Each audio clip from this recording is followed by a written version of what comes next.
Benvinguts i benvingudes a una nova càpsula. Avui ens trobem a l'estudi de Jorge Brotons, que és poeta, és pintor, ens ha obert les portes, ja us dic, del seu espai, i estem aquí per parlar de La insolència que ens queda, que és el seu darrer poemari, publicat per la Breu Edicions a la col·lecció A la Batra.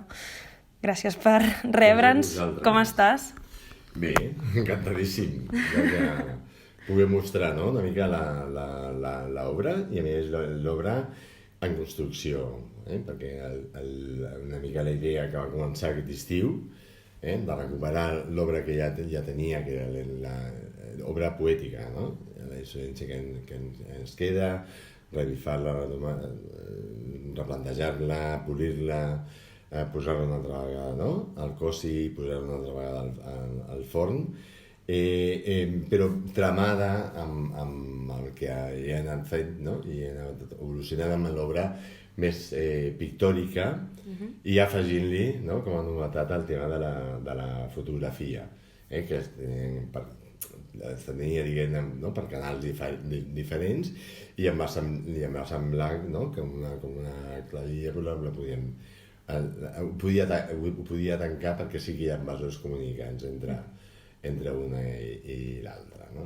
I havia començat a descobrir, no?, que tenia, havia començat a pintar, no?, i a afegir veu, i estaven separats, i amb un format projecte, perquè és la idea, un projecte que tingui, no?, continuïtat, podria ser, no?, un bon camí, diguem-ne, d'expressió.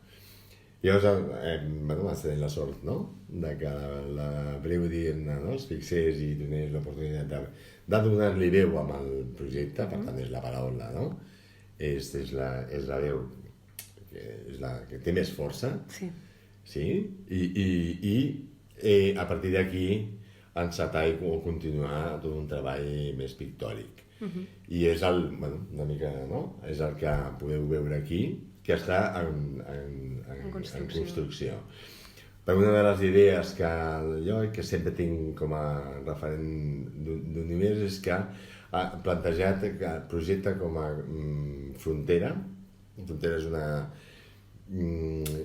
idea, un univers, no?, que es repeteix a l'obra.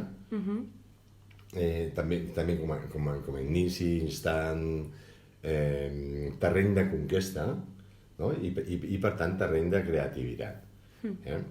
Aleshores, potser diries, així una mica obrint-nos en aquest poemari, què va primer? Perquè, clar, hi ha aquestes tres fases de la creació, hi ha la paraula, hi ha la pintura, però també estem introduint el tema de la fotografia. Hi ha un ordre establert o depèn del procés? Sí, hi ha un ordre a partir de la veu, de la poesia, en aquest projecte concret. I en general en tota l'evolució és primer la poesia, en acabat després rescatar la pintura, i escolleixo en quedo l'aquarel·la com a material de treball. Si consideres la poesia, perquè sempre he pensat que era un lloc comú, on es pot trobar, no?, un lloc de confluència, una frontera, no?, entre literatura i art. Que, per exemple, ara, no sé, la narrativa no la té tant, no? I a mi sempre m'ha semblat que era un lloc, no?, on expressar això, no? És un lloc on et pots recrear més. Artístic, a través de la paraula, però que al fons segurament és més artístic que no pas literari. Això és interessant. O sigui, estem aquí, recordem-ho, perquè volíem explorar aquest tàndem entre poesia i pintura, i ens va interessar molt aquesta insolència que ens queda. Clar, s'ha publicat ara, això és un projecte en construcció, i en part en construcció en temps de crisi, de pandèmia, i no pels millors temps per la cultura. Clar, això ha influït en el projecte, entenc. En alguns hi ha la revisió, sí.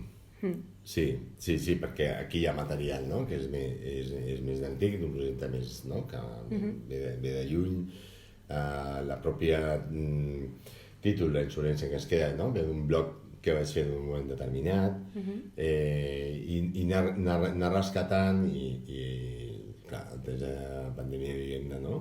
És un context que fa, no? Aflorar, suposo que, no? Que fa aflorar a l'estiu, quan ja està una mica més, no? Podem respirar una mica més, no? Concretes, no? Pots concretar i afegeixes i acabes d'arrodonir un llibre que és bastant obra. No és un conjunt de poemes, no és un llibre de conjunt de poemes, no? Sinó que... Bueno, aquesta és una mica la intenció, no? I jo crec que ha sortit com a obra. Sí, aleshores no hi ha com una cronologia, no hi ha un ordre concret dels poemes, sinó són com peces que van encaixant entre elles, de dir. Sí. Aleshores no hi hauria cap correlat, per exemple, amb una obra pictòrica concreta que tu hagis pogut fer o que hagi servit per arribar a això, o viceversa. Directament no. En qualsevol cas és una evolució, segur. No sé si soc conscient, no? Podria dir-te ara, no? Mira, molt conscient i m'ho he estudiat, no? No. També és maco, potser que no... Ha estat allò més espontani. Que no, sí. I em va servir per començar una altra línia, diguem-ne, no? De pintura, molt més semblar, molt més a prop, no? El que seria, doncs, el traç. Si t'hi fixes, l'obra és molt essencialista, no? Sí. Poc retòrica, no? Que va una mica amb el gra i o a la síntesi, no? Sí. A l'explosió, no? Sí, aquests versos curts. Hi ha moltes composicions, de fet, que són 4 versos del menor, i també potser és això el que té no només aquest caràcter plàstic, però és el que dius tu, que arriba, que és consistent, és contundent en el lector, no? Sí, bueno, també és una mica l'estil. Sí. I també és una mica l'estil en el qual he arribat per una mínima maduresa pictòrica en l'aquarela. Tenint en compte que l'aquarela també és un traç molt difícil. Sí. Perquè no tires l'aigua i intentes fer una cosa i no surt. Per allò que surt, no? Va directe. L'aquarela és una tècnica que l'has de tenir molt clara abans de començar, no és una tècnica que la pots anar construint, no? Com l'oli, no sé, ho pots anar ratificant, sinó surt com surt, no? Surt com surt, alguna cosa, no? Sí. Però l'has de tenir molt treballant aquí de forma visual. I segurament jo soc visual, auditiu, no? Que no és només... Kinestèsic, com en diuen. Perquè aquest és el culmin, no? I ho ha sigut en tota la resta de llibres. Que és el 6è, doncs la resta de llibres ho podries trobar, no? Aquesta ball amb els sentits i amb les emocions, no? Sí. Que la pots expressar en paraules. Va arribar un moment que expressar les paraules em quedaven curtes, no? I vas trobar la manera a través de l'aquarela. Aleshores és com que es veu que realment les dues disciplines, clar, jo venia pensant, jo dic, potser la pintura l'ha ajudat a crear això, però realment veig com una retroalimentació, realment. Segur que en un moment determinat hi ha una retroalimentació. Igual que pot veure's aquest moment determinat en alguna peça pictòrica o en aquesta fotografia. Sí. És com processos com paral·lels que, sense adonar-te'n, com deies abans, veuen l'un de l'altre, no? No, conscient no. Clar. Funciona bastant, no? Perquè si no... Sí. No, però és interessant això que deies de que la qual l'has de tenir clara abans d'iniciar-la i després la poesia és potser més... No ho sé, clar, jo no soc poeta, aleshores... Bueno, és la meva... Un altre dirà una altra manera, jo treballo bastant així, de cops, no?, que reps en un moment determinat, no? I que són a la vegada, no?, intel·lectuals, per dir-ho d'alguna manera, però també emocionals tota la vegada, i pam, no? Sí. Arribes a casa, no? I sobre allò hi ha un treball, després una cocció, després una digestió, després, no? Perquè no m'agrada aquesta immediatesa, no? Instantanietat que hi ha ara, no? A la poesia, no m'agrada tant, no? Bueno. I amb l'aquarel·la això no ho pots fer-ho perquè la tècnica no t'ho permet. Val a dir que és una aquarel·la que no és convencional, clàssica, que fa servir com a material, perquè és un material que tu proposes, no? I a vegades passa també amb el poema. Tu proposes, fes una d'allò i t'acaba sortint una altra i acabes d'arreglar-ho i acabes d'allò, que també està bé, no? És més repte perquè no controles tant, però no controlar les coses també està bé. En aquest no control ha quedat, ja us diem, una antologia publicada per La Breu que si ens vols regalar alguna composició, un mini recital d'un dels poemes que més t'agradin o alguna cosa així per obrir boca una mica. Mira, jo crec que un segur i l'altre que també reuneix una mica la síntesi de tota la idea del llibre. El primer versa sobre la ciutat de Trieste, que a més és territori de frontera, i és una ciutat on no hi he estat. Llavors he sigut dient que no sé com, amb material d'explicar-ho d'una manera també plàstica, ens pot apropar a l'altra obra poètica i de fotografia. Diu així, potser no he estat mai a Trieste, però recorde haver passejat pel Canal Grande i haver vist l'exili als ulls de l'Esbebo i el Magris. Potser sí, tingueres raó, i no he fet un cafè al San Marco, ni m'he deixat les dents a la llibreria del Saba. Però s'ompli la memòria de la llum blava de l'albada, de la victòria de la tristesa, del despertar a la frontera. Com de mal fa eixa llum quan un no ha estat mai a Trieste, ni ha pogut caminar per la senda de Rilke, ni els colors de la tardor al Carso l'han penetrat fins al fons d'una tela. Quanta llum no ha rapat a la vida. Llavors, si m'ho permets, un altre que també va de la ciutat, perquè també és com a molt plàstic, convoca color, convoca, fins i tot soroll, no? Sí. Soroll i ira. I aquesta vegada ja per la ciutat de Gijón. I també té a veure amb l'altre fonament, que és allò, l'altre, l'amor, el que et trobes, no? La pell de l'altre.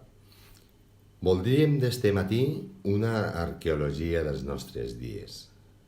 Gijón, agost de l'any en curs. Fa olor d'argent vibrant, de núvol amarat de mar, d'onada brava. Ensala el cos. Les nostres llengües són baules entre els carrers per on ens hem perdut. Hi ha una lluz estranya. Vaig creure entendre què deies. El sol de mitjorn no cou les cases com a Can Nostra, i la pedra en esta ciutat es torna antiga plata daurada. Convoquem este matí a la humitat eterna. Gràcies. Què voleu que us digui? Per anar acabant una mica i tancar aquest cercle que hem iniciat amb tu aquests minuts aquí, què en podem treure en aquests temps ara de la insolència que ens queda? Així, una mica sintèticament, d'aquesta insolència que ens queda ens porta a l'art o ens porta a viatjar sense viatjar? És una mica així oberta, però...